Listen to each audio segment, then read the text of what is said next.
So, hello viewers.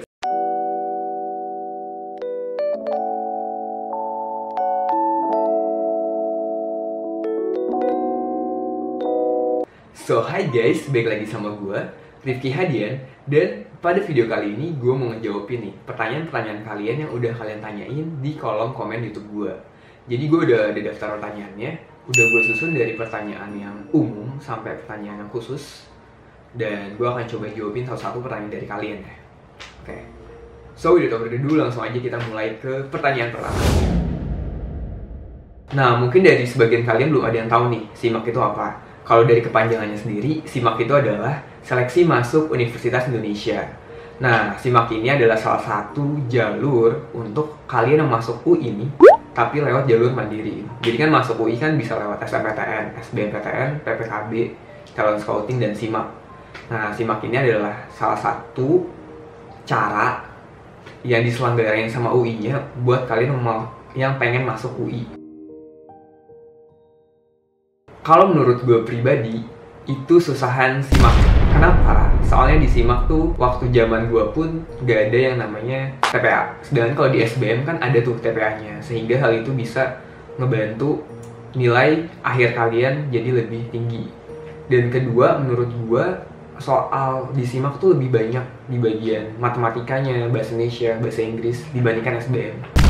Dan menurut gue tingkat kesulitannya sih lebih susah SIMAK ya. Ya gue nggak tahu sih kalau yang lain bakal berpendapat gimana. Soalnya kalau gue tanya teman-teman gue atau ada orang nanya dari gue, kalau misalnya udah masuk ini terus nanya lewat jalur apa lo? Lewat SIMAK? Wah gila, pintar banget. Padahal kayak biasa aja gitu. Jadi ya menurut gue susahan SIMAK karena di SIMAK tuh nggak ada TPA.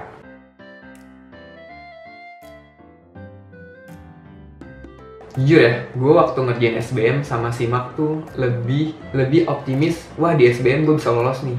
Tapi pada kenyataannya gue lolosnya di SIMAK. Jadi kalau dibilang ragu atau enggak sih. Lebih ragu di SIMAK. Cuman hasilnya ternyata gue lolosnya di SIMAK. Waktu mikir hasilnya nggak bagus atau enggak mikirnya sih hasilnya bagus, soalnya gue bisa ngerjain soal-soalnya gitu. Kan nanti waktu kalian daftar, kalian akan milih mau masuk yang mana nih, misalnya kayak psikologi reguler atau psikologi paralel. Ketika kalian masuk psikologi reguler, ya udah pembayaran kalian ya sama kayak anak lewat SBMPTN sama SNPTN gitu. Sedangkan kalau kalian masuknya paralel, ya pembayarannya lebih mahal dibandingin reguler. Jadi waktu kalian masuk SIMAK reguler, pasti pembayarannya lebih murah dan sama kayak anak undangan sama SBMPTN. Kalau ini sebenarnya tergantung sih. Jadi kan emang kalau di SIMAK yang reguler itu 30% dan kalau di paralel itu 50% kuotanya. Nah, tapi kita juga harus tahu nih jumlah orang yang akan diambil di jurusan itu berapa gitu. Biasanya jumlah anak reguler itu lebih banyak daripada jumlah anak paralel. Contohnya ini ya. Di jurusan gue tuh yang regulernya 200 kurang lebih, sedangkan yang paralelnya 60 kurang lebih. Kalau 200, 30% dari 200 itu kan berarti akan lebih banyak dibandingkan 60 dari 50% gitu. Ya kalau 200 berarti 30%-nya sekitar 60 orang, sedangkan kalau 60 ya 50%-nya sekitar 30 orang. Jadi ya lebih banyak regulernya kalau gitu dibanding paralelnya. Dan menurut gua sebenarnya tergantung kuotanya yang tersedia berapa nanti dalam jumlah suatu angkatan. Dan di tahun gue itu kan gak ada kuotanya reguler berapa, paralel berapa. Jadi kalau prediksi gue sih kayaknya anak reguler bakal lebih banyak daripada anak paralel secara kuota gitu. Kalau dibilang banyak-banyakan ya tergantung jumlah orangnya berapa. Kan kalau sastra Jawa tuh cuman ada program reguler. Jadi kalian bisa masuk lewat SNMPTN, SBMPTN, dan SIMAK UI yang reguler. Bisa. Jadi kalau kalian mau ikut PPKB dan SNMPTN tuh bisa banget. Dan biasanya anak-anak yang udah keterima SNMPTN itu nggak bakal dapet PPKB. Jadi ya PPKB-nya angus gitu. Soalnya waktu mereka keterima kan udah ada nomornya, nomor mahasiswanya. Ya kalau dibilang bisa nggak bisa ya bisa. Banyak kok teman-teman gue yang ikut SNM dan PPKB. Dan ada yang lolos di SNMPTN dan ada yang lolos di PPKB. jujur beda, dan lebih mahalan internasional, soalnya mereka secara kurikulum juga beda, dan mereka ada kelas khususnya sendiri kalau di fakultas gue, dan teman mereka ya itu aja, jadi kayak sekelas itu aja dan kurikulumnya beda.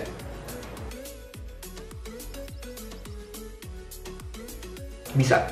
Gue anak IPA yang ngambil sosum doang, gue nggak ngambil IPC. Jadi kalau kalian anak IPA pengen ngambilnya jurusan IPS aja itu bisa, nggak usah ikut IPC.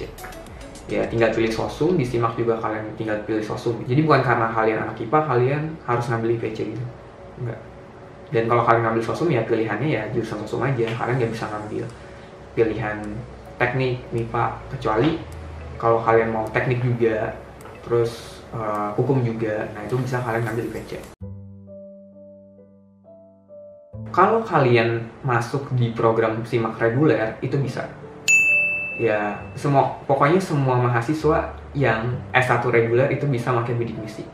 Dan bidik misi ini nggak melihat kalian dari sekolah mana, yang maksudnya dari negeri atau swasta, itu pun bisa dapat bidik misi. Asalkan emang udah di assessment gitu, maksudnya udah dilihat dari pihak UI-nya kalau emang kalian membutuhkan bantuan biaya, dan pembayarannya pun bisa sampai 0 rupiah. Jadi gini, kalau PPKB itu biasanya akan dikoordinir sama kepala sekolah dan guru BK kalian, dan nanti akan diinfoin gitu ke kalian, ada mau ikut PPKB atau enggak. Dan udah ada list sekolahnya, sekolah mana aja yang bisa daftar PPKB dan sekolah mana aja yang nggak bisa. So mungkin cukup sekian Q&A dari gua. Kalau emang kalian punya pertanyaan yang perlu gua jawab atau belum dibahas di sini, langsung tanyain aja di bawah. Nanti akan gua catat lagi dan gua lihat pertanyaan mana aja yang mungkin akan gua bikin Q&A part 2-nya. Dan thank you banget udah nonton video ini. Hope you enjoy it dengan videonya. Dan sampai jumpa di video-video yang selanjutnya. See you next time guys. Cheers.